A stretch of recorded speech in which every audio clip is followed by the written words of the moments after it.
ಮಾತರ್ಮೇ ಮಾತರಿಶ್ವನ್ನ ಪಿತರತುಲಗುರೋ ಭ್ರಾತರಿಷ್ಟಾಪ್ತಬಂಧೋ ಸ್ವಾಮಿನ್ನ ಸರ್ವಾಂತರಾತ್ಮನ್ನ ಜರ ಜರಯಿತರ್ಜನ್ಮ ಮೃತ್ಯಾಮಯಾನಾಂ ಗೋವಿಂದೇ ದೇಹಿ ಭಕ್ತಿಂ ಭವತಿ ಚ ಭಗವನ್ನೂರ್ಜಿತಾಂ ನಿರ್ನಿಮಿತ್ತಾಂ ನಿರ್ವ್ಯಾಜಾಂ ನಿಶ್ಚಲಾಂ ತದ್ಗುಣಗಣಬೃಹತೀಂ ಶಾಶ್ವತೀಮಾಶುದೇವ ನಾರಾಯಣಂ ನಮಸ್ಕೃತ್ಯ ನರಂ ಚೈವ ನರೋತ್ತಮಂ ದೇವೀಂ ಸರಸ್ವತೀಂ ವ್ಯಾಸಂ ತತೋ ಜಯಮುದೀರಯೇ ವಿಜಾನತಾಂ ಅವಿತ್ತಸ್ಯ ಮಧ್ವಸ್ಯ ಜಗತಿ ಗುರೋಃ ಪೂರ್ವಾಚಾರ್ಯಮಹಿಷ್ಠಾನಾಮಿಯಂ ಪ್ರಣತಿಮಾಲಿಕಾ ಪೂರ್ಣಜ್ಞಾನಾಯ ವಿದ್ಮಹೇ ಪೂರ್ಣಾನಂದಾಯ ಧೀಮಹಿ ತನ್ನೋ ವ್ಯಾತ ಪ್ರಚೋದಯಾತ್.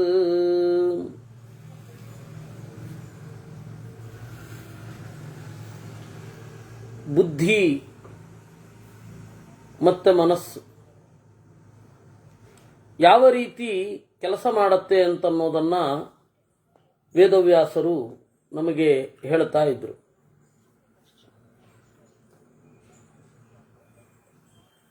ಹಾಗೆ ಹೇಳ್ತಾ ಬುದ್ಧಿಯ ಕಾರ್ಯ ವೈಖರಿ ಏನು, ಮನಸ್ಸಿನ ಸ್ವರೂಪ ಏನು, ಇಂದ್ರಿಯಗಳ ಪಾತ್ರ ಏನು, ಇವುಗಳನ್ನೆಲ್ಲವನ್ನೂ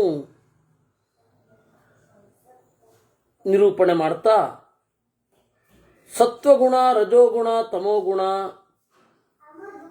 ಇವುಗಳು ಹೇಗೆ ಎಲ್ಲ ಕಡೆ ವ್ಯಾಪ್ತವಾಗಿವೆ ಅಂತಂದ್ರು. ಇಷ್ಟನ್ನ ನಾವು ನೋಡಿದ್ವಿ. ಇಲ್ಲಿಂದ ನಾವು ಮುಂದೆ ನೋಡಬೇಕಿದೆ.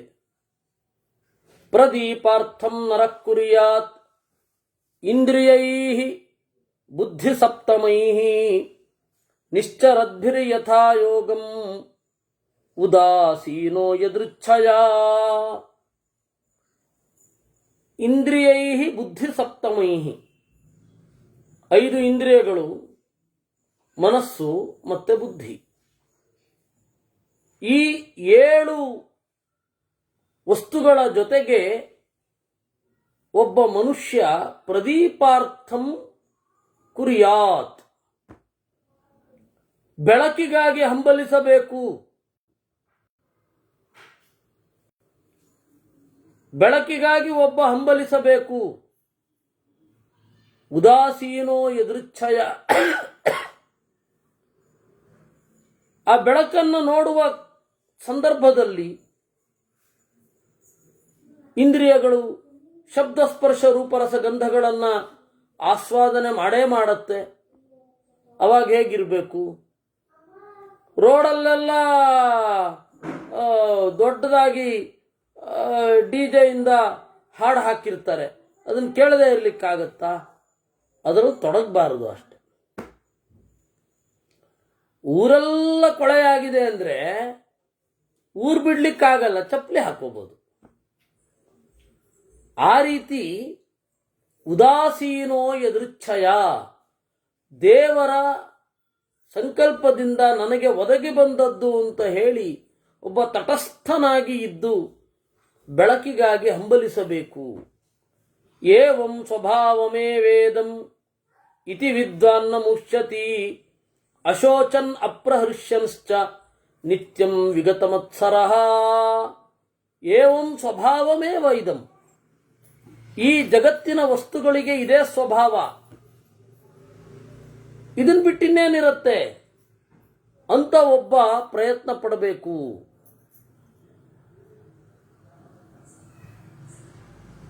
ಅಶೋಚನ್ ಅಪ್ರಹೃಷ್ಯಂಚ, ದುಃಖನೂ ಪಡಬಾರದು, ಉತ್ಕಟವಾದ ಸುಖವನ್ನು ಅನುಭವಿಸಬಾರದು. ವಸ್ತುಗಳನ್ನು ಅನುಭವಿಸಬೇಕಾದ್ರೆ ಅಶೋಚನ್ ಅಪ್ರಹೃಷ್ಯಂಶ್ಚ, ಯಾಕೆಂದರೆ ಯಾವುದಕ್ಕೆ ಅತಿಯಾಗಿ ಒಲಿದರೂ ಕೂಡ ನಮಗೆ ಸತ್ಯವನ್ನು ಗ್ರಹಿಸುವ ತಾಳ್ಮೆ ಇರೋದಿಲ್ಲ. ಅದಕ್ಕೆ ದೊಡ್ಡ ಉದಾಹರಣೆ ಅಂತಂದರೆ ಶಾಸ್ತ್ರಗಳಲ್ಲಿ ನಿಮಗೆ ಮೃತಕ ಬಂದಾಗ, ಯಾರಾದರೊಬ್ಬರು ಸತ್ತದ್ರಿಂದಾಗಿ ಮೃತಕ ಬಂತು ಅಂದರೆ ಅಧ್ಯಯನ ಮಾಡಬೇಡಿ ಅಂತಾರೆ. ನಿಮ್ಮ ಮಕ್ಕಳು ಹುಟ್ಟಿದಾಗಲೂ ಅಧ್ಯಯನ ಮಾಡಬೇಡಿ ಅಂತಾರೆ. ಯಾಕೆಂದರೆ ಅತ್ಯಂತ ದುಃಖ, ಅತ್ಯಂತ ಸುಖದ ಸಂದರ್ಭದಲ್ಲಿ ಶಾಸ್ತ್ರ ಹೇಳೋದು ತಲೆಗೆ ಹೋಗಲ್ಲ ಅಂತ. ಅದಕ್ಕಾಗಿ ಮನಸ್ಸನ್ನು, ಸತ್ಯವನ್ನು ಕಾಣಲಿಕ್ಕಾಗಿ ಮನಸ್ಸನ್ನು ತಟಸ್ಥವಾಗಿ ಇಟ್ಕೊಳ್ಬೇಕು. ಯಾವುದಾದ್ರು ಒಂದು ಕಡೆಗೆ ವಿಪರೀತ ವಾಲಿದರೆ ಸತ್ಯ ಗೊತ್ತಾಗದೇ ಇರುವ ಸಾಧ್ಯತೆಗೆ ಒಳಗಾಗ್ತೇವೆ. ಇನ್ನು ಅವಾಗ ಬರ ಬಂದಾಗ, ಅತಿವೃಷ್ಟಿಯಾದಾಗ, ಸುಂಟರ ಗಾಳಿ ಆದಾಗ, ಬೇರೆ ರಾಜರು ಈ ದೇಶವನ್ನು ಆಕ್ರಮಿಸಿದಾಗ ಅಧ್ಯಯನ ಮಾಡಬೇಡಿ. ಯಾಕೆ ಅಂದರೆ ಆ ಸಂದರ್ಭದಲ್ಲಿ ಸರಿಯಾಗಿ ಅರ್ಥ ಆಗದೆ ಹೋದರೆ ಕಷ್ಟ. ಅಲ್ಲ, ನನ್ನ ಮನಸ್ಸು ಆಗಲೂ ತಟಸ್ಥವಾಗಿರುತ್ತೆ ಅಂದರೆ ಆಗಲಿ, ಆದರೆ ಕಷ್ಟ. ಮೃತಾಶೌಚ ಇದೆಯಲ್ಲ, ಬಹಳ ಸೂಕ್ಷ್ಮ ಸಂಗತಿ ಅದು. ನಾವು ಯಾರೋ ಒಬ್ಬರು ಇರ್ತಾರೆ, ಅವ್ರು ಇದ್ರು ಅಂತ ಗೊತ್ತಾಗೋದೇ ಅವ್ರು ಸತ್ತ ಮೇಲೆ. ಆ ಥರದವ್ರದ್ದು ಮೃತಾಶೌಚ ಬಂದಾಗ ನಮ್ಮ ಬಿಹೇವಿಯರ್ ಹೇಗಿರಬೇಕು ಅಂತ. ಅಥವಾ ಇನ್ಯಾರೋ ಒಬ್ರು ಇರ್ತಾರೆ, ಅವ್ರು ನೋಡೇ ಇರಲ್ಲ, ಅವ್ರ ಬಗ್ಗೆ ನಮಗೆ ಆದರವೂ ಇರಲ್ಲ, ಸ್ನೇಹವೂ ಇರಲ್ಲ. ಅವ್ರು ಸತ್ರೆ ಹೇಗಿರ್ಬೇಕಪ್ಪ ನಾವು?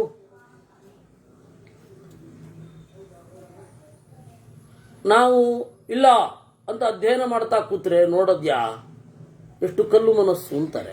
ಏನು ಇವರು ಮೃತಾಶೌಚ ಮಾಡಿದ್ರಿಂದ ಅವನೇನು ವಾಪಸ್ಸೇನು ಬರಲ್ಲ.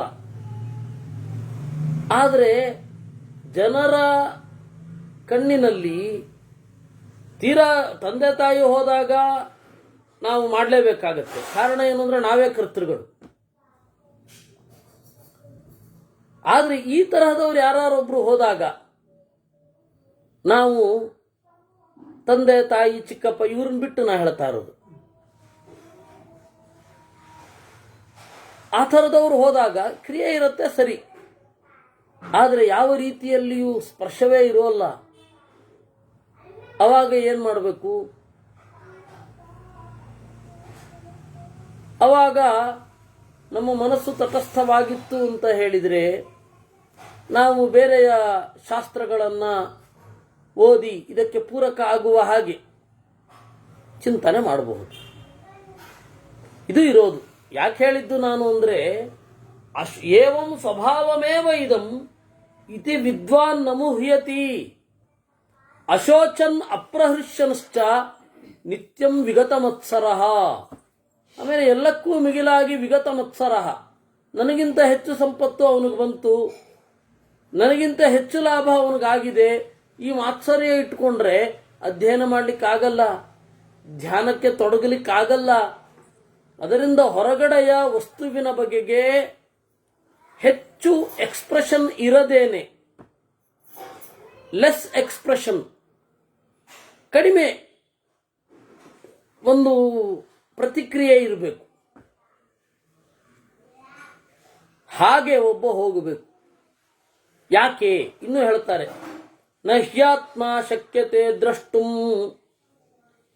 ಇಂದ್ರಿಯೈಕಾಮಗೋಚರೈಃ ಪ್ರವರ್ತಮಾನೈರನಯೈಃ ದುರ್ಧರ್ಷೈರ ಕೃತಾತ್ಮಭಿಃ.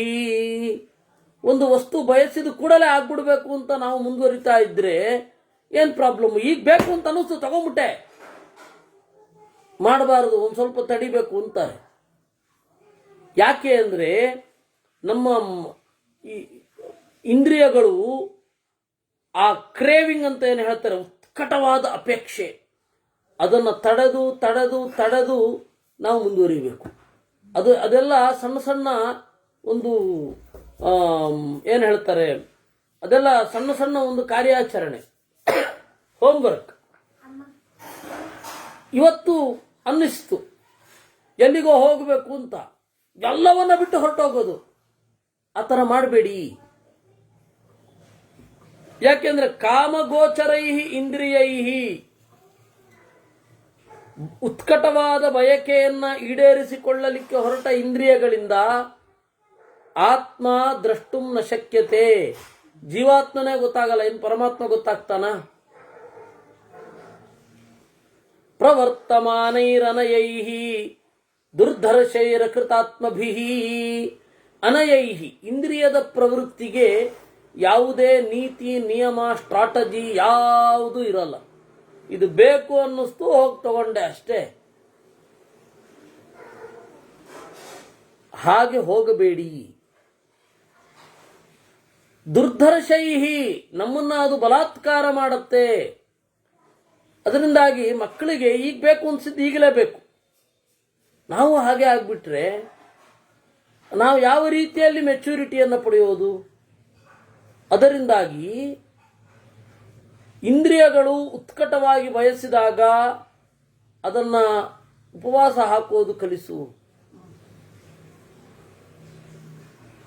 ಹಸಿಯೋದು, ನೀರಡಿಕೆ ಆಗೋದು ಇತ್ಯಾದಿಗಳನ್ನ ಸಹಿಸಲಿಕ್ಕೆ ಏಕಾದಶಿ, ಗ್ರಹಣ, ಕೃಷ್ಣಾಷ್ಟಮಿ ಇತ್ಯಾದಿಗಳಿವೆ.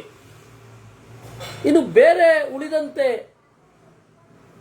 ಏನಿದು ಬೇಕು ಅಂತ ಅನ್ಸತ್ತೆ ಅದನ್ನೊಂದು ಸ್ವಲ್ಪ ಮನಸ್ಸನ್ನು ಕಾಯಿಸು. ಇಲ್ಲ, ಈ ಇಂದ್ರಿಯವನ್ನ ಕಾಯಿಸು, ಇದು ನೋಡಬೇಕು ಅನ್ಸತ್ತೆ, ಸ್ವಲ್ಪ ಕಾಯಿಸು.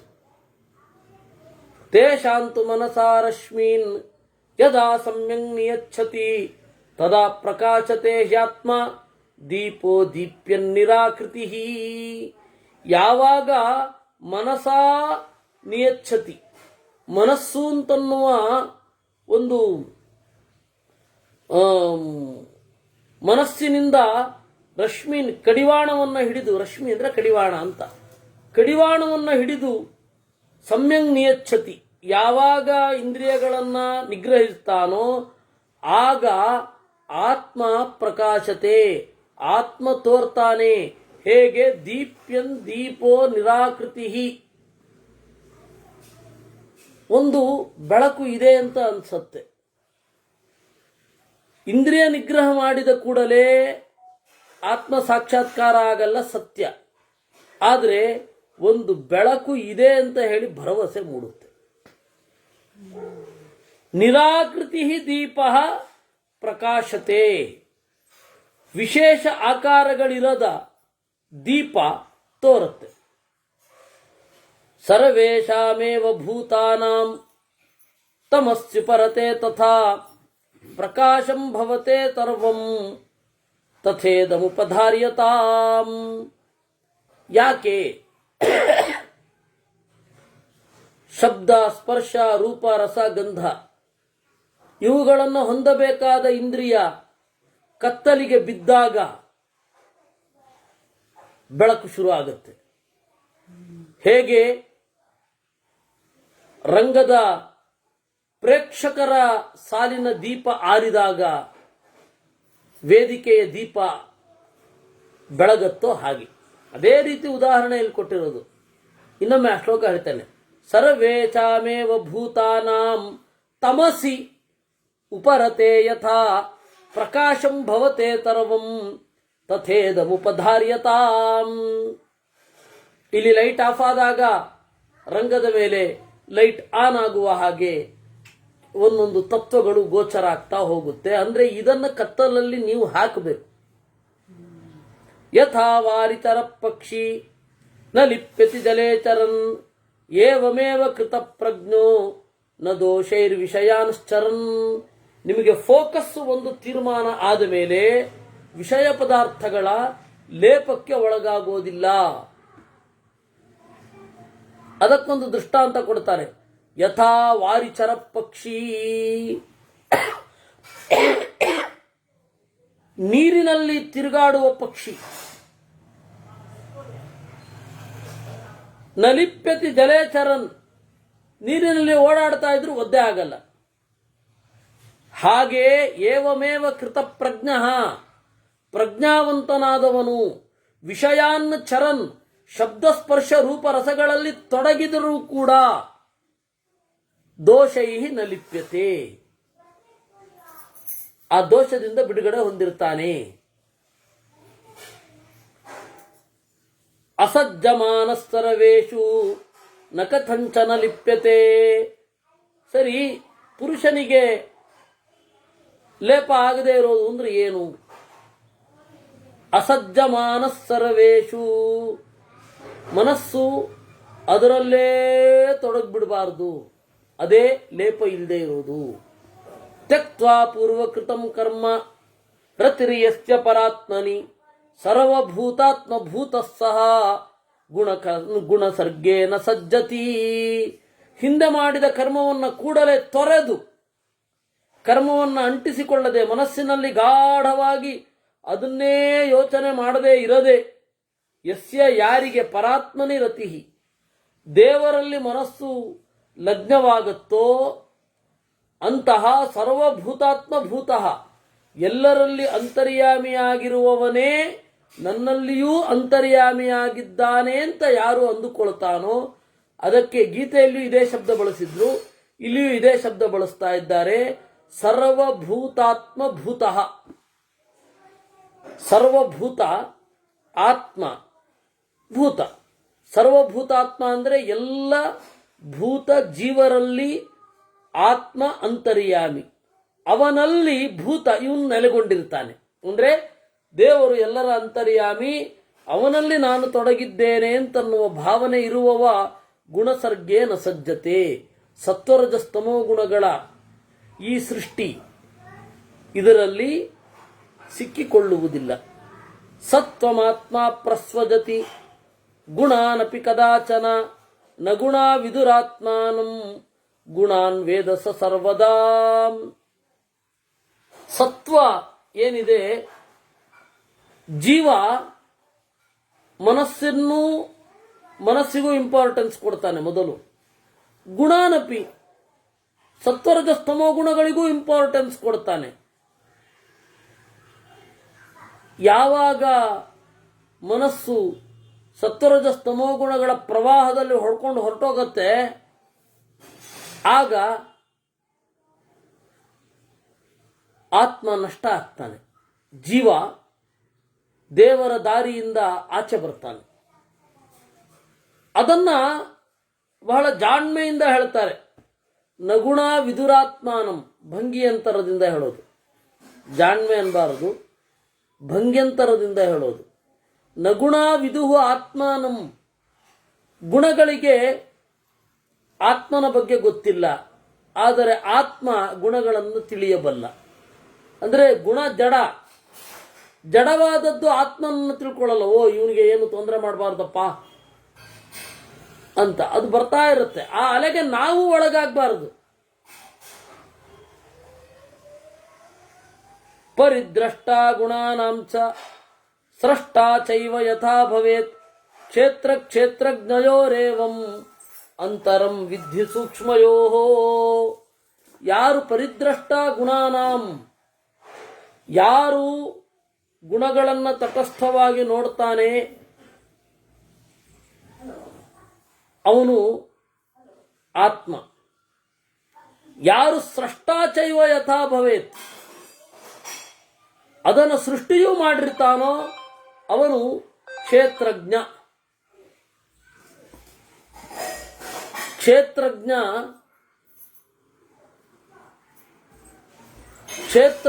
ಏನಿದ್ದಾನೆ ಅವನು ಕ್ಷೇತ್ರಜ್ಞ ಏನಿದ್ದಾನೆ ಅವನು ದೇವರು. ಅವನು ಗುಣಗಳನ್ನು ಸೃಷ್ಟಿ ಮಾಡಿದ್ದಾನೆ.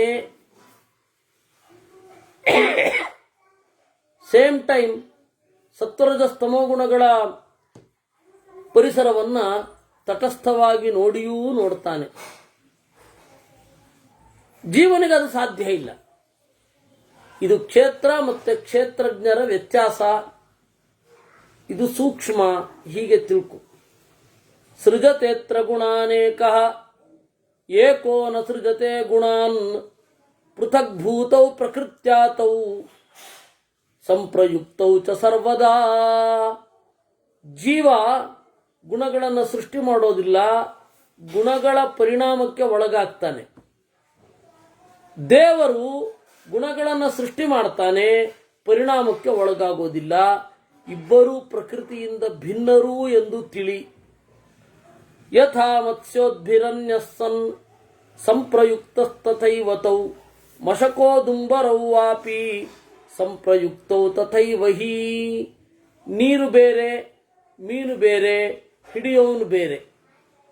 ಹಾಗೆ ಇಶೀಕಾವ ಯಥಾ ಮುಂಜೆ ಪೃಥಕ್ ಚ ಸಹ ಚೈವ ತಥೈವ ತಹಿತಾವೇತೌ ಅನ್ಯೋನ್ಯಸ್ಮಿನ್ ಪ್ರತಿಷ್ಠಿತೌ. ಮುಂಜ ಅಂತ ಒಂದು ತೃಣ, ಜೊಂಡು ಅಂತ ಕರೀತಾರೆ. ಆ ಜೊಂಡನ್ನ ಹೀಗೆ ಸೀಳಬೇಕು. ಆ ರೀತಿ ದೇಹದಲ್ಲಿ ಇರುವ ದೇವರನ್ನ ಪ್ರತ್ಯೇಕವಾಗಿ ಕಾಣಬೇಕು, ತನ್ನನ್ನ ಪ್ರತ್ಯೇಕಿಸಿಕೊಳ್ಳಬೇಕು. ಅವರಿಬ್ಬರೂ ಜೀವ ಹಾಗೂ ಜಡ ಒಂದರೊಳಗಡೆ ಒಂದು ಹಾಸುಹೊಕ್ಕಾಗಿ ಇರ್ತಾರೆ. ಅದನ್ನ ಬೇರೆಯಾಗಿ ತಿಳಿಯುವ ಕೆಲಸವನ್ನೇ ಸೀಳುವುದು ಅಂತಾರೆ. ಈ ರೀತಿ ಒಬ್ಬ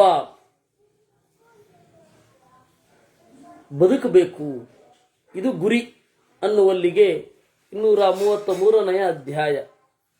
ವ್ಯಾಸಃ ಸೃಜತೆ ತ್ರಿಗುಣಾನ್ ಸತ್ವಂ ಕ್ಷೇತ್ರಜ್ಞಸ್ತನು ತಿಷ್ಠತಿ ಗುಣಾನ್ ವಿಕ್ರಯತಃ ಸರ್ವಾನ್ ಉದಾಸೀನವದೀಶ್ವರಃ. 3 ಗುಣಗಳನ್ನ ಸೃಷ್ಟಿ ಮಾಡಿದ ದೇವರು ಸತ್ವಂ ಅನುತಿಷ್ಠತಿ, ಜೀವರಲ್ಲಿ ನೆಲೆಗೊಂಡಿರ್ತಾನೆ. ಗುಣಗಳ ವಿಕಾರ ಆಗತ್ತೆ. ದೇವರು ಈ ದೇಹದಲ್ಲಿ ಇರ್ತಾನೆ, ಉದಾಸೀನನಾಗಿ ಇರ್ತಾನೆ. ನನಗೆ ದುಃಖ ಆದಾಗ ನನ್ನ ಒಳಗಡೆ ಇರುವ ದೇವರಿಗೆ ದುಃಖ ಆಯಿತೋ ಇಲ್ವೋ ಅಂದ್ರೆ ಆಗಲಿಲ್ಲ ಅಂತ. ಯಾಕೆಂದ್ರೆ ಉದಾಸೀನನಾಗಿ ಇರ್ತಾನೆ. ಜೀವ ಅಜ್ಞಾನಕ್ಕೊಳಗಾಗ್ತಾನೆ. ಆ ಜೀವನ ಅಂತರ್ಯಾಮಿಯಾಗಿರುವ ದೇವರು ಆ ಅಜ್ಞಾನಕ್ಕೆ ಒಳಗಾಗೋದಿಲ್ಲ. ಸ್ವಭಾವಯುಕ್ತಂ ಯತ್ ಸತ್ವಂ ಯದಿಮಾನ್ ಸೃಜತೆ ಗುಣಾನ್ ಪೂರ್ಣನಾಭಿರ್ಯಥಾ ಸತ್ವಂ ಸೃಜತೆ ತಂತುವದ್ ಗುಣಾನ್. ಈ ಜೀವ ನಡುವೆ ಇರ್ತಾನೆ, ಅವನ ಸುತ್ತ ಬಲೆಯನ್ನ ಹೆಣೆಯುತ್ತಾನೆ ದೇವರು. ಹೇಗೆ? ಊರ್ಣನಾಭಿ ಯಥಾ. ಊರ್ಣನಾಭಿ ಅಂದ್ರೆ ಜೇಡ. ಆ ಜೇಡ ಏನ್ ಮಾಡುತ್ತೆ? ತಾನು ತಿಂದ ಉಣಿಸನ್ನ ಹೊರಗಡೆ ಹಾಕಿ ಆ ಉಣಿಸಿನಿಂದ ಬಲೆಯನ್ನ ಹೆಣೆಯುತ್ತೆ. ಅದ್ರ ಮಧ್ಯದಲ್ಲಿ ಯಾವುದೋ ಒಂದು ಪ್ರಾಣಿ ಸಿಕ್ಕಿಕೊಳ್ಳುತ್ತೆ. ಆ ರೀತಿ ದೇವರು ಜೇಡ ಅಂತ ಇಟ್ಟುಕೊಂಡ್ರೆ, ಜೇಡದ ತರಹ ಅಂತ ಇಟ್ಟುಕೊಂಡ್ರೆ, ಈ ಜಡವನ್ನ ಪಂಚಭೂತಗಳನ್ನ ಬಲೆಯಾಗಿ ಹೆಣೆದು ನಡುವೆ ಜೀವನನ್ನ ಸಿಗಿಸ್ತಾನೆ. ಪ್ರಧ್ವಸ್ತಾನ ನಿವರ್ತಂತೆ ನಿವೃತ್ತಿರ್ಲೋ ನೋಪಲಭ್ಯತೆ ಏವಮೇಕೆ ವ್ಯವಸ್ಯಂತಿ ನಿವೃತ್ತಿರಿತಿ ಚಾಪರೇ. ಕೆಲವರು ಇದರಿಂದ ನಿವೃತ್ತಿಯನ್ನ ಹೊಂದಬೇಕು ಅಂತಾರೆ, ಇನ್ನು ಕೆಲವರು ನಿವೃತ್ತಿಯೇ ಇಲ್ಲ ಅಂತಾರೆ. ನಿವೃತ್ತಿ ಹೊಂದೋದು ಅಂದ್ರೆ ಏನು? ಮುಕ್ತಿಯನ್ನ ಹೊಂದೋದು. ಮುಕ್ತಿ ಅಂದ್ರೆ ಏನು? ಪಂಚಭೂತಗಳು ನಮಗೆ ಯಾವ ಬ್ಯಾಡ್ ಎಫೆಕ್ಟ್ ಅನ್ನು ಉಂಟು ಮಾಡದೇ ಇರೋದು ಮುಕ್ತಿ. ಪಂಚಭೂತಗಳ ಎಫೆಕ್ಟ್ಗೆ ಒಳಗಾಗೋದು ಸಂಸಾರ. ಈಗ ಮುಕ್ತಿ ಅಂತ ಹೇಳಿದ್ರೆ ಕೆಲವರು ಇಲ್ವೇ ಇಲ್ಲ, ಮುಕ್ತಿನೇ ಇಲ್ಲ ಅಂತಾರವರು. ಉಭಯಂ ಸಂಪ್ರದಾರ್ಯೈತತ್ ಅಧ್ಯವಸ್ಯೇದ್ಯಥಾಮತಿ ಇತೀಮಂ ಹೃದಯ ಗ್ರಂಥಿಂ ಬುದ್ಧಿ ಚಿಂತಾಮಯಂ ದೃಢಂ. ಇವೆರಡನ್ನು ತಿಳಿಯಬೇಕು. ಆದರೆ ಈ ದೇಹಕ್ಕೆ ಅಂಟಿಕೊಳ್ಳುವ ಹಾಗೆ ಮನಸ್ಸಿನ ಗಂಟು ಗಟ್ಟಿಯಾಗಿ ಇರುತ್ತೆ. ಅದನ್ನ ಹೃದಯ ಗ್ರಂಥಿ ಅಂತಾರೆ.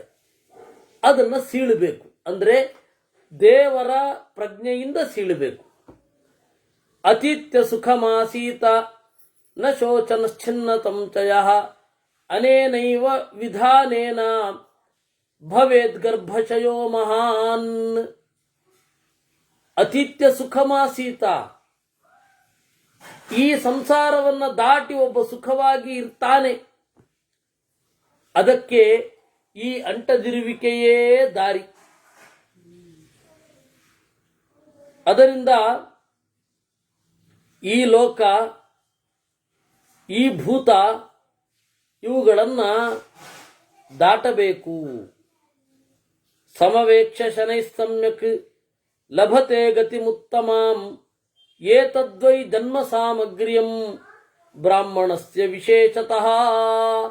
ಇದು ಬ್ರಾಹ್ಮಣನೊಬ್ಬನ ಜನ್ಮ ಸಾಫಲ್ಯ.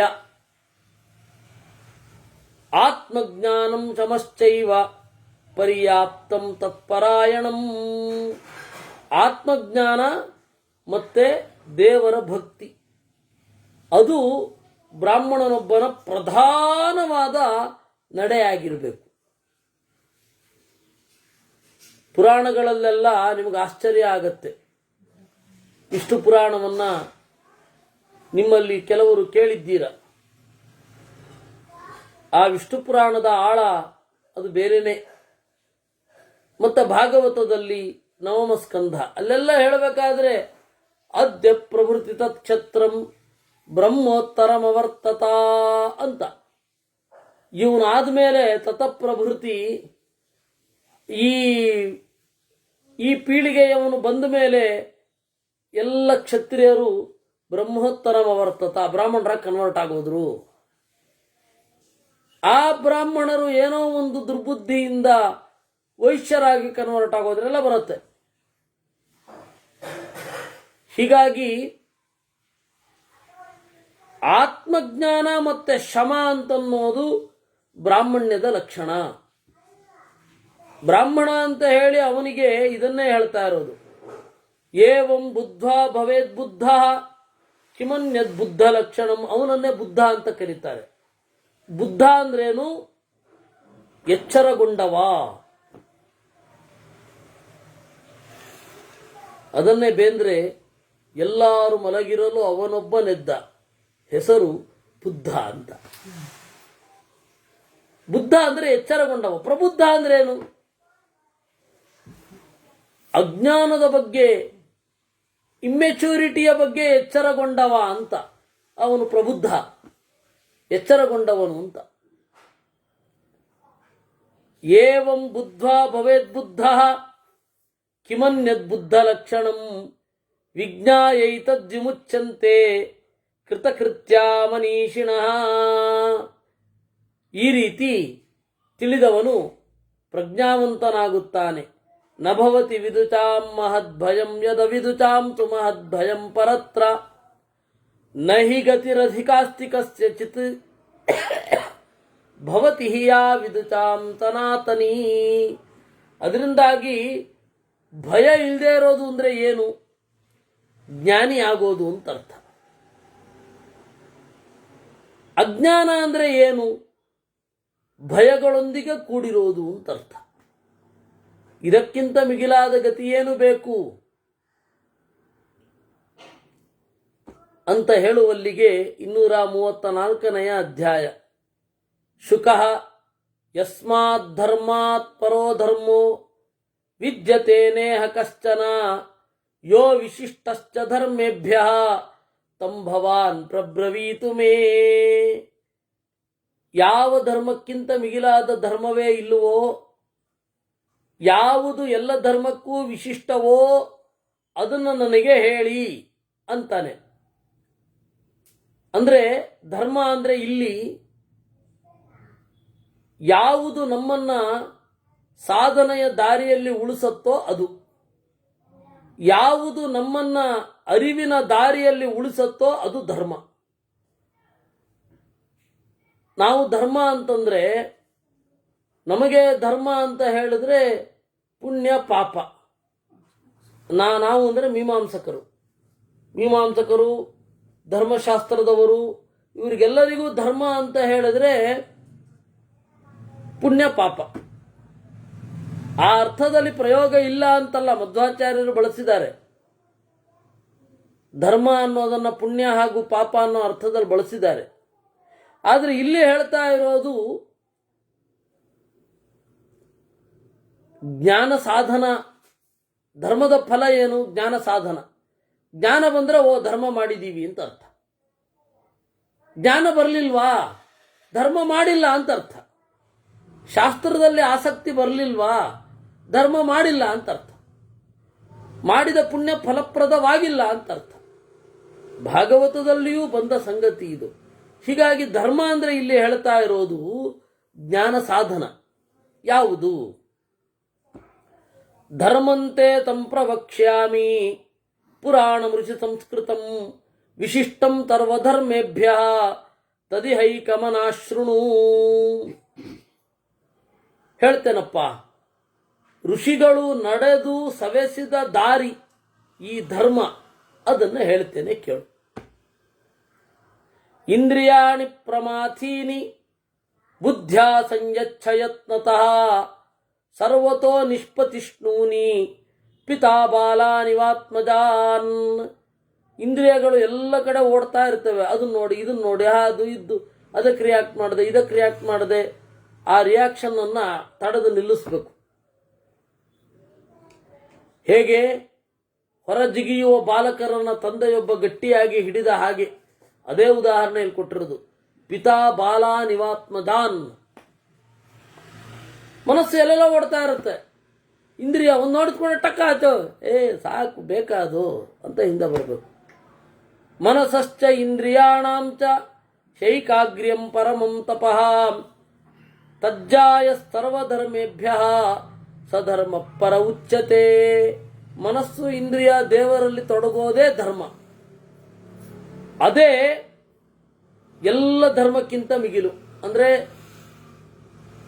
ಜಪ ಇದು ಶಾಸ್ತ್ರದಿಂದ ಬರುತ್ತೆ ಅಂದ್ರೆ ಇದು ಧರ್ಮವೇ. ಯಾಕೆಂದ್ರೆ ಮಧ್ವರು ಅದನ್ನೇ ಹೇಳ್ತಾರೆ, ಸೋಪಾಸನಾಚ ದ್ವಿವಿಧ ಶಾಸ್ತ್ರಾಭ್ಯಾಸ ಸ್ವರೂಪಿಣಿ ಧ್ಯಾನಪೂರ್ವ ಪರಾಚೈವ ಅಂತ. ಮಧ್ವರು ಹೇಳೋದು ಪೂಜಾತ ಸ್ತ್ರಿಗುಣಂ ಧ್ಯಾನಂ ಇತಿ ಧರ್ಮಕ್ರಮ ಸ್ಮೃತಃ ಅಂತ. ನೀವು ಯಾಗ ಯಜ್ಞ ಇತ್ಯಾದಿಗಳಿಗಿಂತ ಉತ್ಕಟವಾದದ್ದು ಶಾಸ್ತ್ರದ ಚಿಂತನೆ. ಅಥವಾ ಸತತಂ ಶಾಸ್ತ್ರ ವಿಮರ್ಶೇಣ ಭವಿಷ್ಯತಿ. ಶಾಸ್ತ್ರ ವಿಮರ್ಶೆ ಮಾಡ್ತಾ ಇದ್ದಾಗ ದೇವರ ಸಾಕ್ಷಾತ್ಕಾರ ಆಗುವ ಸಾಧ್ಯತೆಯೂ ಇದೆ ಅಂತಾರೆ ಆಚಾರ್ಯರು. ಅದರಿಂದಾಗಿ ಬೇರೆ ಬೇರೆ ತರಹದ ಲೆವೆಲ್ ಅಲ್ಲಿ ಹೇಳ್ತಾರೆ. ಗೀತಾ ತಾತ್ಪರ್ಯದಲ್ಲಿ ಭಾಷ್ಯದಲ್ಲಿಯೂ ಕೂಡ ಅಜ್ಞಾತ್ವಾ ಕುರ್ವತ ಕರ್ಮ ಧ್ಯಾನಮೇವ ವಿಶಿಷ್ಯತೆ ಅಂತಾರೆ. ಜ್ಞಾನಮೇವ ವಿಶಿಷ್ಯತೆ. ಮತ್ತು ಕೃಷ್ಣ ಸ್ಪಷ್ಟವಾಗಿ ಹೇಳಿದ್ದಾನೆ, ಶ್ರೇಯಾನ್ ದ್ರವ್ಯಮಯಾದ್ಯಜ್ಞಾತ್ ಜ್ಞಾನಯಜ್ಞ ಪರಂತಪ. ದ್ರವ್ಯಮಯವಾದ ಯಜ್ಞಕ್ಕಿಂತ ಜ್ಞಾನಯಜ್ಞವೇ ನನಗೆ ಪ್ರಿಯ. ಜ್ಞಾನಿ ಪ್ರಿಯತಮೋ ತೋಮೇ ತಂ ವಿದ್ವಾ. ಜ್ಞಾನಿ ಅನ್ಕೊಂಡ್ರೆ ಬಹಳ ಪ್ರೀತಿ ನನಗೆ ಅಂತಾನೆ. ಅದರಿಂದಾಗಿ ಖಾನಿ ತರವಾಣಿ ತಂದಾಯ ಮನಃಷ್ಠಾಣಿ ಮೇಧಯ ಆತ್ಮತೃಪ್ತ ಉಪಾಸೀತ ಬಹುಚಿಂತ್ಯಮಚಿಂತಯನ್. ಎಲ್ಲ ಇಂದ್ರಿಯಗಳನ್ನ ಮತ್ತೆ ಮನಸ್ಸಿನ ಜೊತೆಗೂಡಿ ನಿಗ್ರಹದಲ್ಲಿಡಬೇಕು. ವಿಷಯ ಪದಾರ್ಥಗಳ ಕಡೆ ಹೋಗದಂತೆ ಮಾಡಬೇಕು. ಜಪ ಮಾಡೋದು ಅದೇ, ಶಾಸ್ತ್ರವನ್ನು ಯೋಚನೆ ಮಾಡಬೇಕಾದ್ರೂ ಇದೆ. ಆತ್ಮತೃಪ್ತನಾಗಿ ಇರಬೇಕು. ಬಹು ಚಿಂತ್ಯಮಚಿಂತಯನ್. ಲೌಕಿಕ ಚಿಂತೆಗಳ ಬಗ್ಗೆ ತಲೆ ಕೆಡಿಸ್ಕೊಳ್ಬಾರದು. ಅದಿದ್ದೇ ಇರುತ್ತೆ, ಅದ್ರ ಪಾಡಿಗೆ ಅದಿರುತ್ತೆ. ಗೋಚರೇಭ್ಯೋ ನಿವೃತ್ತಾನಿ ಯದಾ ಸ್ಥಾಸ್ಯಂತಿ ವೇಶ್ಮಸು ತದಾತ್ಮನಾತ್ಮಾನಂ ಪರಂ ದ್ರಕ್ಷಸಿ ಶಾಶ್ವತಂ. ಗೋಚರೇಭ್ಯೋ ನಿವೃತ್ತಾನಿ. ಈ ಅನುದಿನ ಯಾವಾಗಲೂ ಮಾಡ್ಲಿಕ್ಕಾಗಲ್ಲ. ಇದನ್ನ ಯಾವಾಗಾದ್ರೂ ಮಾಡಬೇಕಾಗತ್ತೆ. ಸಾಮಾನ್ಯ ಯಾವುದೋ ಒಂದು ಹೊತ್ತು, ಪ್ರತಿ ದಿವಸ ಪ್ರತಿ ಕ್ಷಣ ಮಾಡುವಂತಹ ಯೋಗ ಅಥವಾ ಯೋಗ್ಯತೆಯನ್ನು ನಾವು ಈಗಂತೂ ಪಡೆದಿಲ್ಲ. ಇವತ್ತಿನ ಕಾಲ ನಮ್ಮ ದೇಹದ ಉತ್ಕಟವಾದ ತುಡಿತ ಇವುಗಳನ್ನೆಲ್ಲ ನೋಡಿದಾಗ ಅಟ್ಲೀಸ್ಟ್ ದಿವಸದಲ್ಲಿ 1 ಗಂಟೆ ಆದರೂ ಹೀಗಿರ್ಲಿಕ್ಕೆ ಪ್ರಯತ್ನ ಪಡಬೇಕು. ಇವಾಗ ಕೇಳ್ತಾ ಇದ್ದೀವಲ್ಲ, ಆ ಶಾಸ್ತ್ರಾಭ್ಯಾಸದ ಹಿನ್ನೆಲೆಯಲ್ಲಿಯೂ ಶಾಸ್ತ್ರಾಭ್ಯಾಸ ಮಾಡುವಾಗ ಸಾಮಾನ್ಯವಾಗಿ ಹೀಗೆ ಇರುತ್ತೆ. ಮನಸ್ಸು ಬೇರೆ ಕಡೆ ಜಿಗಿಯೋದು ಕಡಿಮೆ ಶಾಸ್ತ್ರಾಭ್ಯಾಸ ಸೀರಿಯಸ್ ಆಗಿ ಮಾಡುವಾಗ. ಅದರಿಂದಾಗಿ ಗೋಚರೇಭ್ಯೋ ನಿವೃತ್ತಾನಿ, ಶಬ್ದ ಸ್ಪರ್ಶ ರೂಪರಸ ಗಂಧಗಳು ಗೋಚರ, ಜ್ಞಾನಕ್ಕೆ ವಿಷಯ. ಅದರಿಂದ ನಿವೃತ್ತವಾಗಿ ಯದಾ ವೇಶ್ಮಸು ಸ್ಥಾಸ್ಯಂತಿ, ತಮ್ಮ ತಮ್ಮ ಮನೆಗಳಲ್ಲಿ ಅಂದರೆ ಹೃದಯದಲ್ಲಿ ಯಾವಾಗ ನಿಂತಿರತ್ತೆ ಆಗ ಜೀವನ ಪ್ರತ್ಯಕ್ಷ ಆಗತ್ತೆ, ಆಗ ದೇವರ ಪ್ರತ್ಯಕ್ಷ ಆಗತ್ತೆ. ಆಗ ದೇಹದ ಅಭಿಮಾನದಿಂದ ನಾನು ಕಂಡುಕೊಂಡ ವಿಷಯಗಳೇನು? ಯಾಕೆಂದ್ರೆ ಎಷ್ಟೋ ಸಂಗತಿಗಳು ದೇಹದ ಅಭಿಮಾನದ ಮೇಲೆ ಡಿಪೆಂಡ್ ಆಗುತ್ತೆ. ದೇಹಾಭಿಮಾನ ಇರುತ್ತೆ, ಆ ದೇಹಾಭಿಮಾನದ ಮೇಲೆ ಒಂದು ವಸ್ತು ಸತ್ಯ ಆಗಲಿ, ಸತ್ಯ ಅಂತಂದ್ರೆ ಯಥಾರ್ಥ ಆಗಲಿಕ್ಕೆ ಶುರು ಆಗತ್ತೆ. ಇದು ಕರೆಕ್ಟು. ಯಾಕೆಂದ್ರೆ ಆ ದೇಹದ ಮೇಲಿನ ಉತ್ಕಟ ಅಭಿಮಾನ. ನಾನು ಯೋಚನೆ ಮಾಡ್ತಾ ಇರ್ತೇನೆ, ನನ್ನ ದೇಹಕ್ಕೆ ಒಳಿತಾಗಬೇಕು. ಆ ದೇಹಕ್ಕೆ ಒಳಿತಾಗಬೇಕು ಅಂತಾದಾಗ ನಾನು ಬ್ಯಾಕ್ವರ್ಡ್ ಕ್ಯಾಸ್ಟಿನಲ್ಲಿ ಇರಲಿಕ್ಕೆ ಬಯಸಬೇಕು. ನಮ್ಮನ್ನ ಯಾರೋ ಒಬ್ಬರು ತುಳಿತಾ ಇದ್ದಾರೆ ಅಂತ ಅಂದುಕೊಂಡು ನಾವೇನ್ ಮಾಡಬೇಕು? ಈ ದೈಹಿಕ ಸುಖವನ್ನ ಅನುಭವಿಸಬೇಕು. ಅದರಲ್ಲೇ ತಾತ್ಪರ್ಯ ಇರುತ್ತೆ. ಇಲ್ಲ ಅಂದ್ರೆ ಯಾಕೆ ಅದು ನಿಮ್ಗೆ ಯಾಕೆ ಹಾಗನ್ಸತ್ತೆ? ದೇಹವೇ ಪರಮ ಅಂತ ನಾವು ಅಂದುಕೊಂಡದ್ರಿಂದ ತದಾತ್ಮ. ಅದರಿಂದ ಏನ್ ಮಾಡಬೇಕು? ಅದರಿಂದ ಹಿಂದೆ ತರದಾಗ ಮೊದಲು ಜೀವ ಇದ್ದಾನೆ ಅಂತ, ಈ ದೇಹಾತಿರಿಕ್ತನಾದ ಜೀವ ಇದ್ದಾನೆ, ಆ ಜೀವನಿಗೂ ಅತಿರಿಕ್ತನಾದ ಭಿನ್ನನಾದ ಪರಮಾತ್ಮ ಒಬ್ಬ ಇದ್ದಾನೆ. ಅದರಿಂದಾಗಿ ಇಂದ್ರಿಯಗಳನ್ನ ಈ ಶಬ್ದಸ್ಪರ್ಶ ರೂಪರಸಗಂಧಗಳಲ್ಲಿ ಉತ್ಕಟವಾಗಿ ತೊಡಗಿಸದಿರು. ಸರ್ವಾತ್ಮಾನಂ ಮಹಾತ್ಮಾನಂ ವಿಧೂಮಮಿವ ಪಾವಕಂ ಸಂಪಶ್ಯಂತಿ ಮಹಾತ್ಮಾನೋ ಬ್ರಾಹ್ಮಣಾಯೇ ಮನೀಜಿಣಃ.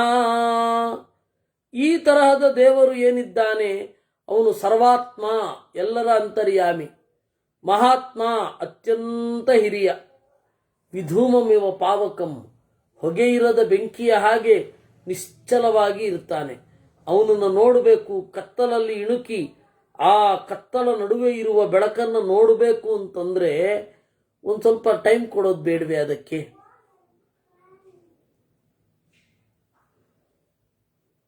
ಕೊಡಲೇಬೇಕಾಗತ್ತೆ. ದೇವ್ರಿಗೆ ಟೈಮ್ ಕೊಡೋದು ಅಂದ್ರೆ ಏನು? ಹೊರಗಡೆಯ ತೀವ್ರ ಸೆಳೆತಗಳಿಂದ ಒಂದು ಸ್ವಲ್ಪ ಹೊತ್ತಾದರೂ ದೇವರನ್ನು ಚಿಂತಿಸೋದು, ಮನಸ್ಸನ್ನ ಹೊರಗಡೆಯ ವಸ್ತುಗಳಿಂದ ವಿತ್ಡ್ರಾ ಮಾಡಿಕೊಳ್ಳೋದು. ಅದರಿಂದಾಗಿ ಮನೀಷಿಣಃ, ಪ್ರಜ್ಞಾವಂತರು ಅವರು ಕಾಣುತ್ತಾರೆ. ಯಥಾ ಪುಷ್ಪ ಫಲೋಪೇತೋ ಬಹುಶಾಖೋ ಮಹಾದ್ರುಮಃ ಆತ್ಮನೋ ನಾಭಿಜಾನೀತೆ ಕ್ವಮೇ ಪುಷ್ಪಂ ಕ್ವಮೇ ಫಲಂ ಏವಮಾತ್ಮಾ ನ ಜಾನೀತೆ ಕ್ವಗಮಿಷ್ಯೇ ಕುತೋನ್ವಹಂ ಅನ್ಯೋ ಹ್ಯತ್ರಾಂತರಾತ್ಮಾಸ್ತಿ ಯಸ್ಸರ್ವಮನುಪಶ್ಯತಿ.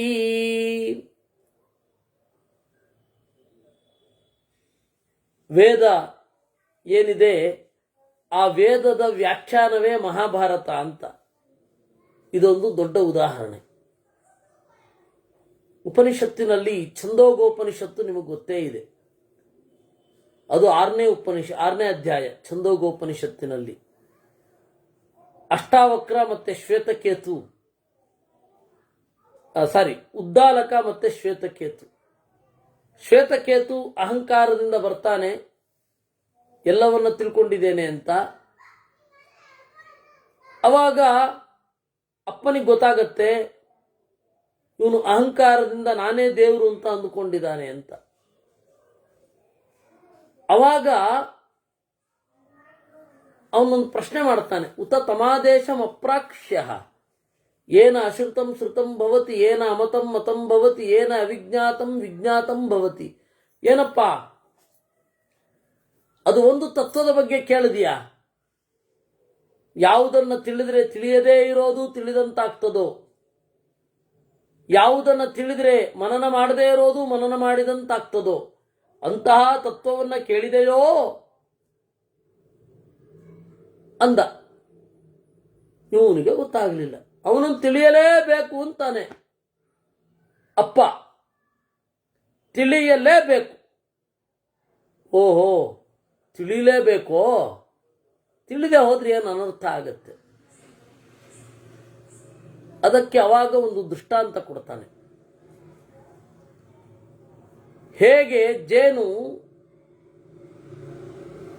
ದುಂಬಿ ಒಂದು ಹೂವಿನ ಬನಿಯನ್ನ ತಗೊಂಡು ತಂದು ಜೇನಿನ ಗೂಡಿನಲ್ಲಿ ಇಡತ್ತೆ.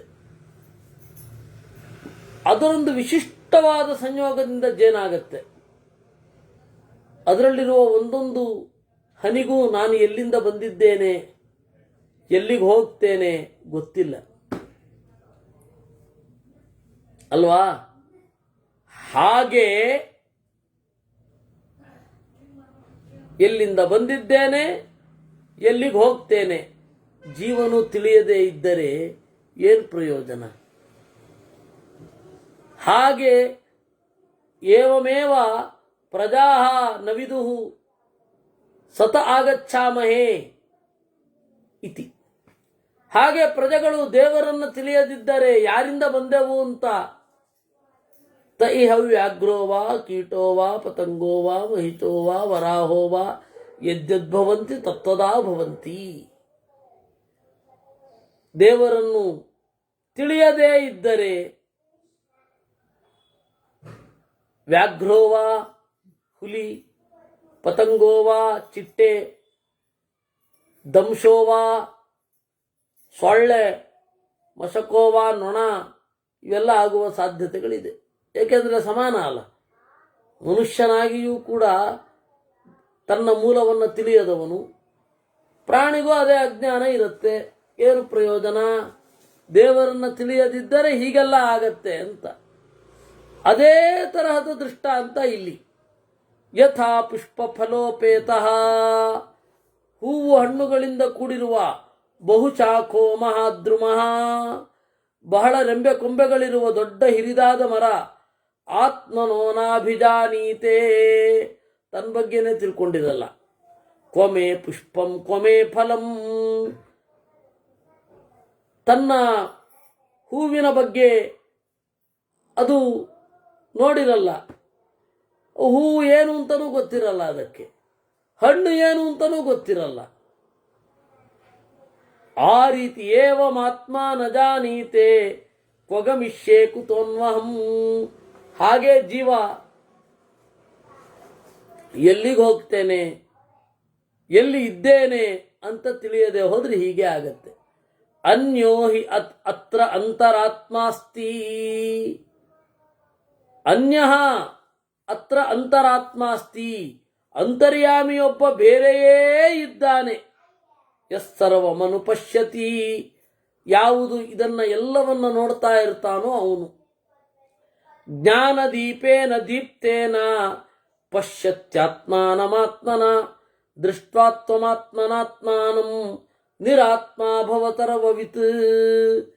ಈ ಜ್ಞಾನದೀಪದಿಂದ ಆತ್ಮಾನಂ ಆತ್ಮನ ಪಶ್ಯತಿ, ತನ್ನ ಸ್ವರೂಪಭೂತವಾದ ಪ್ರಜ್ಞೆಯಿಂದ ಅಂತರ್ಯಾಮಿಯನ್ನು ನೋಡ್ತಾನೆ. ಅವಾಗ ನಿರಾತ್ಮಾಭವ, ಆತ್ಮ ಅಂದರೆ ದೇಹ ಅಂತನೂ ಅರ್ಥ, ಮನಸ್ಸು ಅಂತನೂ ಅರ್ಥ. ಅದರಿಂದ ಆಚೆ ಬಾ. ಆತ್ಮ ಅನ್ನೋದಕ್ಕೆ 4 ಲೆವೆಲ್ಲಿನ ಅರ್ಥ ಇದೆ. ದೇಹ ಅಂತಿದೆ, ಮನಸ್ಸು ಅಂತಿದೆ, ಜೀವ ಅಂತಿದೆ, ದೇವರು ಅಂತ ಇದೆ. ನಾವು ಅನುಭವ, ಎಲ್ಲರಿಗೂ ಅನುಭವದಿದ್ದ ಮಕ್ಕಳಿಗೆ ಆತ್ಮ ಅಂದರೆ ದೇಹ, ಸ್ವಲ್ಪ ದೊಡ್ಡವರಾಗ್ತಿದ್ದ ಹಾಗೇನೆ ನನ್ನ ಮನಸ್ಸಿಗೆ ಬಹಳ ಬೇಜಾರಾಯಿತು, ಅಂದರೆ ನನಗೆ ಬೇಜಾರಾಯಿತು ಅಂತಾರೆ. ಬಿಡಿಸಿ ನೋಡಿದ್ರೆ ಮನಸ್ಸು ಅಂತ ಅರ್ಥ. ನನಗನ್ನಿಸಿತು, ಮನಸ್ಸಿಗನ್ನಿಸಿತು. ಆಮೇಲೆ ಆತ್ಮ ಅಂದರೆ ಜೀವ. ಒಳ್ಳೆ ನಿದ್ರೆ ಬಂತು, ಆನಂದವಾಗಿತ್ತು ಅಂತಾನೆ ಅಲ್ಲಿ ಜೀವ. ಆಮೇಲೆ ಇನ್ನೊಬ್ಬ ಆತ್ಮ ಇದ್ದಾನೆ, ಅವನು ತಿಳಿತಾನೋ ಇಲ್ವೋ ಅನ್ನೋದಷ್ಟೇ ಪಾಯಿಂಟ್. ಇಲ್ಲಿ ನಿರಾತ್ಮ ಅಂದ್ರೆ ದೇಹದ ಮತ್ತೆ ಮನಸ್ಸಿನ ಬಂಧನದಿಂದ ಆಚೆ ಬಾ. ಹೇಗೆ? ವಿಮುಕ್ತ ಸರ್ವ ಪಾಪೇಭ್ಯ ತ್ವಚಂ ತ್ಯಕ್ತ್ವಾ ಯಥೋರಗಃ ಪರಾಂ ಬುದ್ಧಿಮವಾಪ್ಯೇಹ ವಿಪಾಪ್ಮ ವಿಗತಜ್ವರ. ಎಲ್ಲ ಪಾಪದಿಂದ ಬಿಡುಗಡೆ ಹೊಂದಿ ಪ್ರಜ್ಞಾವಂತನಾದವನು ಆಚೆ ಬರ್ತಾನೆ. ಹೇಗೆ? ತ್ವಚಂ ತ್ಯಕ್ತ್ವಾ ಯಥೋರಗಃ, ಹಾವು ತನ್ನ ಪೊರೆಯನ್ನು ಬಿಡುವ ಹಾಗೆ. ಪರಾಂ ಬುದ್ಧಿಮವಾಪ್ಯೇಹ ವಿಪಾಪ್ಮ ವಿಗತಜ್ವರ. ಒಳ್ಳೆ ಬುದ್ಧಿಯನ್ನು ಹೊಂದಿ ಇದರಿಂದ ಆಚೆ ಬಾ. ಒಂದು ನದಿ ದಾಟಬೇಕು. ಸರ್ವತ ಪ್ರಭವಾಂ ಘೋರಾಂ ನದೀಂ ಲೋಭ ಪ್ರವಾಹಿನೀಂ. ಈ ನದಿಯನ್ನು ದಾಟಬೇಕಪ್ಪ. ಯಾವ ತರಹದ ನದಿ? ನದಿ ಯಾವುದೋ ಒಂದು ಬೆಟ್ಟದಿಂದ ಹುಟ್ಟಬೇಕು, ಇದೇನಿಲ್ಲ, ಎಲ್ಲ ಕಡೆಯಿಂದ ಹುಟ್ಟುತ್ತಾ ಇರುತ್ತೆ. ಲೋಭ ಪ್ರವಾಹಿನೀಂ. ಈ ನದಿಯಲ್ಲಿ ಪ್ರವಾಹ ಯಾವುದು ಅಂದರೆ ಲೋಭ. ಪಂಚೇಂದ್ರಿಯ ಗ್ರಾಹವತೀಂ. ನದಿಯನ್ನಲ್ಲಿ ಮೊಸಳೆ ಇರಬೇಕು. ಇಲ್ಲಿ 5 ಇಂದ್ರಿಯಗಳೆಂಬ ಮೊಸಳೆಗಳಿವೆ. ಕಾಮ ಕ್ರೋಧ ತರಿ ಮನಸ್ಸಂಕಲ್ಪ ರೋಧತಂ. ಮನಸ್ಸಂಕಲ್ಪ ಅಂತನ್ನೋದೇ ತೀರಾ. ಲೋಭ ಮೋಹ ತೃಣಚ್ಛನ್ನಾಂ. ನದಿಯ ಮೇಲೆ ಜೊಂಡಿರಬೇಕು. ಲೋಭ ಮತ್ತೆ ಮೋಹವೇ ಆ ಗಟ್ಟಿ ಜೊಂಡಿದ್ದ ಹಾಗೆ. ಕಾಮ ಕ್ರೋಧ ತರೀಸೃಪಾಂ. ಕಾಮ ಹಾಗೂ ಕ್ರೋಧವೇ ಸರ್ಪ ಇದ್ದ ಹಾಗೆ. ಸತ್ಯ ತೀರ್ಥಾನೃತಕ್ಷೋಭಾಂ. ಸತ್ಯದಿಂದ ಶಾಸ್ತ್ರದಿಂದ ಅದು ಉಲ್ಲೋಲ ಕಲ್ಲೋಲಗೊಳ್ಳುತ್ತೆ. ಕೆಲವೊಮ್ಮೆ ನದಿಯ ಪಾತ್ರ, ನದಿಯ ನೀರಿನ ಪ್ರವಾಹ ಕಡಿಮೆ ಆಗತ್ತೆ. ಅದನ್ನೇ ಕ್ಷೋಭೆ ಅಂತ ಕರೆಯೋದು. ಇಲ್ಲಿ ಸತ್ಯದಿಂದ ಶಾಸ್ತ್ರದಿಂದ ಏನಾಗತ್ತೆ? ಆ ಕ್ಷೋಭೆ ಕಡಿಮೆ ಆಗತ್ತೆ. ದುಸ್ತರಾಂ ಕ್ರೋಧ ಪಂಕಾಂತರಿದ್ವರಾಂ. ಕೋಪವೆಂಬ ಕೆಸರು, ಆ ತರಹದ ಅವ್ಯಕ್ತ ಪ್ರಭವಾಂ ಶೀಘ್ರಾಂ ದುಸ್ತರಾಂ ಅಕೃತಾತ್ಮಭಿ. ದೇವರನ್ನು ತಿಳಿಯದವರಿಗೆ ದಾಟಲಾಗದ ನದಿ. ಇದನ್ನ ಬುದ್ಧಿಯಿಂದ ದಾಟು. ಸಂಸಾರ ಸಾಗರ ಸಮಾಂ ಯೋನಿ ಸಂಸಾರ ಸಾಗರ ಗಮಾಂ ಯೋನಿ ಪಾತಾಲ ದುಸ್ತರಾಂ ಆತ್ಮಜನ್ಮೋದ್ಭವಾಂ ತಾತ ಜಿಹ್ವಾ ವರ್ತಾಂ ದುರಾತದಾಂ. ಸಂಸಾರ ಸಾಗರ ಗಮಾಂ. ನದಿ ಅಂದರೆ ಮಹಾನದಿ, ಸಮುದ್ರಕ್ಕೆ ಹೋಗಬೇಕು. ಇದು ಸಂಸಾರ ಸಾಗರಕ್ಕೆ ಸೇರುತ್ತೆ. ಈ ಸಮುದ್ರ ಅನ್ಫ್ಯಾಥಮಬಲ್ ಡೆಪ್ತ್. ಯಾರೂ ಕೂಡ ಇಷ್ಟೇ ಅಂತ ತಿಳಿಲಿಕ್ಕಾಗಲ್ಲ. ಯೋನಿ ಪಾತಾಳ ದುಸ್ತರಾಂ. ಜನ್ಮ ಜನ್ಮಾಂತರಗಳೆಂಬ ಪಾತಾಳ ಇದರಲ್ಲಿದೆ. ಇದನ್ನ ಯಾಂ ತರಂತಿ ಕೃತ ಪ್ರಜ್ಞಾ ಧೃತಿವಂತೋ ಮನೀಚಿಣ. ಇಲ್ಲಿ ಸುಳಿ ಬೇರೆ ಇದೆ. ಜಿಹ್ವಾವರ್ತಾಂ, ನಾಲಿಗೆಯ ಚಪಲ ಅಂತನ್ನುವ ಸುಳಿ. ತಾಂ ತೀರ್ಣ ಸರ್ವತೋ ಮುಕ್ತ ಪೂತಾತ್ಮ ಹ್ಯಾತ್ಮ ವಿಚ್ಛುಚಿ ಉತ್ತಮಾಂ ಬುದ್ಧಿಮಾಸ್ಥಾಯ ಬ್ರಹ್ಮಭೂಯಂ ಭವಿಷ್ಯಸಿ. ಅದರಿಂದಾಗಿ ದೇವರ ಬಳಿ ಸಾಗಬೇಕು. ಇದನ್ನೆಲ್ಲ ದಾಟಬೇಕು. ಎಲ್ಲವನ್ನ ದಾಟಿದ ಮೇಲೆ ಋಷಿ ಅವರೆಲ್ಲ ಮೇಲ್ಗಡೆ ಇರ್ತಾರೆ, ಜ್ಞಾನಿಗಳು. ಅವರು ಸಂಸಾರದ ಜಂಜಾಟದಿಂದ ದೂರ ಇದ್ದು ಮೇಲ್ಗಡೆಯಿಂದ ನೋಡ್ತಾರೆ.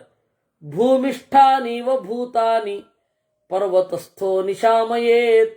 ಪರ್ವತದಲ್ಲಿ ಇರುವವ ಕೆಳಗಡೆ ಓಡಾಡ್ತಾ ಇರುವವರನ್ನು ನೋಡಿದ ಹಾಗೆ, ಅಥವಾ ಇವತ್ತು ಸ್ಕೈ ಸ್ಕ್ರೇಪರ್ ಬಿಲ್ಡಿಂಗಲ್ಲಿ 13 14ನೆಯದ್ದೋ 20 25ನೆಯದ್ದೋ ಬಿಲ್ಡಿಂಗಲ್ಲಿರುವವ ಜನರನ್ನು ನೋಡಿದ ಹಾಗೆ ಜ್ಞಾನಿಗಳು ನಮ್ಮನ್ನು ನೋಡ್ತಾ ಇರ್ತಾರೆ.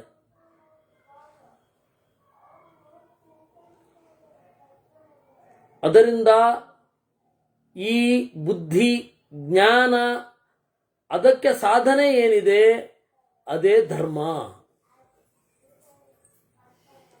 ಆತ್ಮನೋ ವ್ಯಯಿನೋ ಜ್ಞಾನಂ ಇದಂ ಪುತ್ರಾನುಚಾತನಂ. ಇದನ್ನ ಹಿತನಾದವನಿಗೆ ಹೇಳಬೇಕು, ಅನುಗತನಾದವನಿಗೆ ಹೇಳಬೇಕು, ಯಾರ್ಯಾರಿಗೋ ಹೇಳಬಾರದು. ಈ ದೇವರು ಏನಿದ್ದಾನೆ, ನೈವ ಸ್ತ್ರೀ ನಪುಮಾನ್ವಾಪಿ ನೈವ ಛೇದಂ ನಪುಂಸಕಂ ಅದುಃಖಮ ಸುಖಂ ಚೈವ ಬ್ರಹ್ಮಭೂತಂ ಭವಾತ್ಮಕಂ. ದೇವರು ಹೆಣ್ಣಲ್ಲ, ಗಂಡಲ್ಲ, ನಪುಂಸಕನೂ ಅಲ್ಲ, ದುಃಖ ಇಲ್ಲ, ಸುಖ ಇಲ್ಲ. ಅಂತಹ ಬ್ರಹ್ಮಭೂತಂ, ಬ್ರಹ್ಮವೆನಿಸಿದ ಈ ತತ್ವ, ಅದನ್ನ ನಾನು ನಿನಗೆ ಹೇಳಿದ್ದೇನೆ. ಏನಿದು? ದೇವರು ಹೆಣ್ಣು ಹೌದು ಗಂಡು ಹೌದು ಅಂತ ಹೇಳ್ತೀರಾ? ಹೌದು, ಪುರಾಣವೇ ಆ ಮಾತು ಹೇಳುತ್ತೆ. ಏನಂತ? ಸ್ತ್ರೀ ಮತ್ತೆ ಹೆಣ್ಣು, ಇದು ಗಂಡು ಎರಡೂ ಹೌದು. ನೇರವಾಗಿ ಹಡೆಯುವುದರಿಂದ ಹೆಣ್ಣು. ಹೆಣ್ಣು ಅಂದ್ರೇನು? ನೇರವಾಗಿ ಹಡೆಯುವವಳು. ಸೂತಿ ಅವ್ಯವಧಾನೇನ ಸ್ತ್ರೀತ್ವಮಾಹುರ್ ಮನೀಷಿಣಃ. ವ್ಯವಧಾನೇನ ಸೂತಿಂತು. ಗಂಡು ಹೆಣ್ಣಿನ ಮೂಲಕ ಹಡಿತಾನೆ, ಗಂಡು ಹಡಿಯೋದಿಲ್ಲ. ಹಡಿಯಲ್ವಾ? ಹಡಿತಾನೆ ಹೆಣ್ಣಿನ ಮೂಲಕ. ಅದರಿಂದಾಗಿ ಅದು ಗಂಡು. ಗಂಡಸ್ತನ ಅಂತ ಹೇಳಿದ್ರೆ ಅದು ಇಂಡೈರೆಕ್ಟ್ ಆಗಿ ಹಡಿಯುವುದು. ಹೆಣ್ಣುತನ ಅಂತಂದ್ರೆ ಡೈರೆಕ್ಟ್ ಆಗಿ ಹಡಿಯೋದು. ದೇವರು ಎರಡೂ ಕೂಡ ಉಭಯಾತ್ಮಕ ಸೂತಿತ್ವಾತ್ ಸ್ತ್ರೀಪುಂ ರೂಪಸ್ತು ಕೇಶವ. ಮತ್ತಿಲ್ಲಿ ನೈವ ಸ್ತ್ರೀ ನಪುಮಾನ್ ಅಂತಾರಲ್ಲ, ಅದಕ್ಕೆ ಆಚಾರ್ಯ ಹೇಳಿದ್ರು, ದೇವರು ಸ್ತ್ರೀಯಲ್ಲ ಪುರುಷ ಅಲ್ಲ ಅಂತಂದ್ರೆ ಸ್ತ್ರೀಯಲ್ಲಿರುವ ದೋಷ ಇಲ್ಲ, ಪುರುಷರಲ್ಲಿರುವ ದೋಷ ಇಲ್ಲ ಅಂತ ಅರ್ಥ. ನಪುಂಸಕ ಲಿಂಗ ಮಾತ್ರ ನಪುಂಸಕ. ದೇವರನ್ನ ಬ್ರಹ್ಮ ಅಂತಾರೆ. ಬ್ರಹ್ಮ ಅನ್ನೋದು ನಪುಂಸಕ ಲಿಂಗ. ಆದ್ರೆ ದೇವರು ಬ್ರಹ್ಮ ಅಲ್ಲ, ಆ ಶಬ್ದ ಮಾತ್ರ ನಪುಂಸಕ ಲಿಂಗ. ದೇವರು ನಪುಂಸಕ ಅಲ್ಲ. ದುಃಖ ಇಲ್ಲ, ಸುಖ ಇಲ್ಲ. ನೈತಚ್ಛೃತ್ವಾ ಪುಮಾನ್ ಸ್ತ್ರೀವಾ ಪುನರ್ಭವಮವಾಪ್ನುಯಾತ್ ಸ್ವಭಾವ ಪ್ರತಿಪತ್ಯರ್ಥಂ ಏತದ್ಧರ್ಮಂ ವಿಧೀಯತೆ. ಇದನ್ನ ಕೇಳಿದ ಹೆಣ್ಣಾಗಲಿ ಗಂಡಾಗಲಿ ಮತ್ತೆ ಹುಟ್ಟುವುದಿಲ್ಲ. ಅಂದ್ರೆ ಹುಟ್ಟದ ಕಡೆಗೆ ಅವ್ರ ಲಕ್ಷ್ಯ ಹೋಗತ್ತೆ ಅಂತ ಅರ್ಥ. ಇದನ್ನು ಕೇಳಿದ್ವಿ, ಸತ್ತೋಗ್ಬಿಟ್ಟ ಮೇಲೆ ಮತ್ತೆ ಹುಟ್ಟೋದೇ ಇಲ್ಲ ಅಂತೆಲ್ಲ ಅನ್ಕೋಬಾರದು. ನೋಡಿ, ಇಲ್ಲಿ ನಪುಂಸಕ ಅಂತ ಹೇಳಲಿಲ್ಲ. ಜೀವನಲ್ಲಿ ನಪುಂಸಕ ಇಲ್ಲ. ಜೀವರಿಬ್ರೆ, ಒಂದೋ ಗಂಡು ಒಂದೋ ಹೆಣ್ಣು. ಮತ್ತೆ ನಪುಂಸಕ ಕಾಣ್ತಾರಲ್ಲ, ಅವರು ಸೃಷ್ಟಿ ಮಾಡುವ ಸಾಮರ್ಥ್ಯ ಕಳ್ಕೊಂಡಿರ್ತಾರೆ. ಯಾಕೆಂದ್ರೆ ಅದು ಹೋದ ಜನ್ಮದ ಯಾವುದೋ ತೀವ್ರವಾದ ಪಾಪ. ವಿನಃ ನಪುಂಸಕರು ಅಂತ ಒಂದು ಜೀವ ವಿಭಾಗ ಇಲ್ಲ. ದೇವರು ಎರಡೇ, ಒಂದೋ ಹೆಣ್ಣೋ ಒಂದೋ ಗಂಡು, ನಪುಂಸಕ ಅಲ್ಲ. ಹಾಗೆ ಜೀವನು ದೇವರ ಪ್ರತಿಬಿಂಬವಾದ ಜೀವನೂ ಎರಡೇ, ಒಂದೋ ಹೆಣ್ಣು ಒಂದೋ ಗಂಡು. ಸ್ವಭಾವ ಪ್ರತಿಪತ್ಯರ್ಥಂ ಏತದ್ಧರ್ಮಂ ವಿಧೀಯತೆ. ಯಾವ ನಡೆ ಅನ್ನೋದು ಸ್ವಭಾವ ಪ್ರತಿಪತ್ತಿ, ಸ್ವರೂಪಭೂತವಾದ ಆನಂದಾದಿಗಳನ್ನ ತರತ್ತೋ ಅದನ್ನ ಧರ್ಮ ಅಂತಾರೆ. ನೋಡಪ್ಪ, ನಾನು ಎಲ್ಲವನ್ನ ಹೇಳಿದ್ದಾನೆ. ಕಥಿತಾನಿ ಮಯಾ ಪುತ್ರ ಭವಂತಿ ನ ಭವಂತಿ ಚ. ಎಲ್ಲವನ್ನ ಹೇಳಿದ್ದೇನೆ. ತತ್ಪ್ರೀತಿಯುಕ್ತೇನ ಗುಣಾನ್ವಿತೇನ ವಾ ಪುತ್ರೇಣ ಸತ್ಪುತ್ರ ಮನೋನುಗೇನ ಪೃಷ್ಟೋ ಹೀದಂ ಪ್ರೀತಮನಾಯತಾರ್ಥಂ ಬ್ರೂಯಾತ್ ಸುತಸ್ಯೇಹ ಯದುಕ್ತಮೇತತ್. ಹಾಗೆ ಪ್ರತಿಯೊಬ್ಬ ತಂದೆಯೂ ಕೂಡ ತನ್ನ ಮಗನಿಗೆ ಅವನನ್ನ ಕೇಳುವಂತೆ ಮಾಡಿ ಹಿರಿದಾದದ್ದು ಯಾವುದೋ ಇದೆ, ಅದನ್ನು ತಿಳ್ಕೊಳ್ಳಿಕ್ಕೆ ನಾನು ತಯಾರಾಗಬೇಕು ಅನ್ನುವುದಕ್ಕೆ ತಯಾರು ಮಾಡಿ ಅವನಿಗೆ ಹೇಳಬೇಕು, ನಾನು ಆ ಕೆಲಸ ಮಾಡಿದ್ದೇನೆ ಅಂತ ವೇದವ್ಯಾಸರು ಹೇಳಿದ್ರು ಅನ್ನುವಲ್ಲಿಗೆ 235ನೇ ಅಧ್ಯಾಯ 236ನೇ ಅಧ್ಯಾಯವನ್ನು ನಾವು ನಾಳೆ ನೋಡೋಣ. ಕೃಷ್ಣಾರ್ಪಣಮಸ್ತು.